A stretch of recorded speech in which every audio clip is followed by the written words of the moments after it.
Mike, I wish we could get on a boat right now, but it would have been very nice earlier today. We had that sunshine, but what about the rest of the forecast? It's not going to be a great boating weekend. Darn. Today was your chance, Christine. I'm sorry you missed it. But you know what? The first day of summer is coming up, and it looks like it's going to be a pretty dynamite day. I'll tell you about that in a moment. If you are planning on heading out in some watercraft, remember that tides are still running abnormally low out there.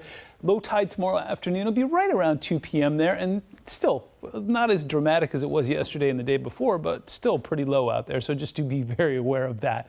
Right now it is dark outside and it's still reasonably mild out there. Temperatures in the upper 50s right now. Northerly wind coming in about 9 to 12 miles an hour. Humidity sitting right at about 67%. So it's a little on the cool side, but it's still a pretty pleasant evening out there. Temperatures sitting solidly in the mid 50s. We got 56 in Arlington and in Everett, 59 in Seattle, 61 in Renton. Quick check off towards the east where it got into the 70s today. Still holding on to 65 in Wenatchee, but 54 currently in Winthrop.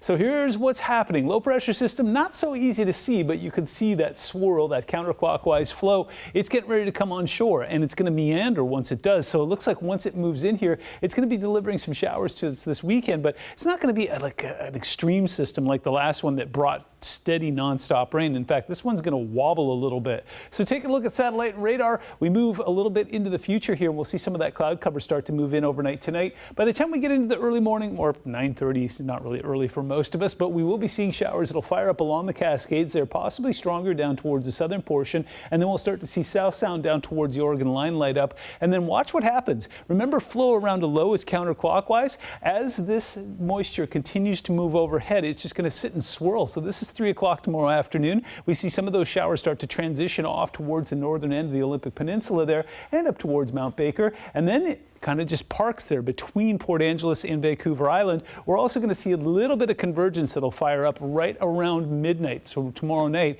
And then you see that swirl? It continues, but then what happens is on Saturday around 11 a.m. we start to see some of those showers moving off towards the east. Could become strong up in Okanagan County once again. Remember, we had that warning that was in place there overnight last night. Looks like we're going to be tracking some more showers there. Now as we go towards about 10 p.m. on Saturday, it looks like we've got some light shower activity that'll be along the western edge of Puget Sound, but then Sunday morning it'll be gray out there, but it won't be particularly active. So if you're planning on heading out and celebrating Dad or Juneteenth, looks like it's going to be a pretty decent day to do it. 54 is where we touch down overnight. 60 is all we achieve on Friday, and then as we move towards the first day of summer on Tuesday, we're going to go to 70 degrees.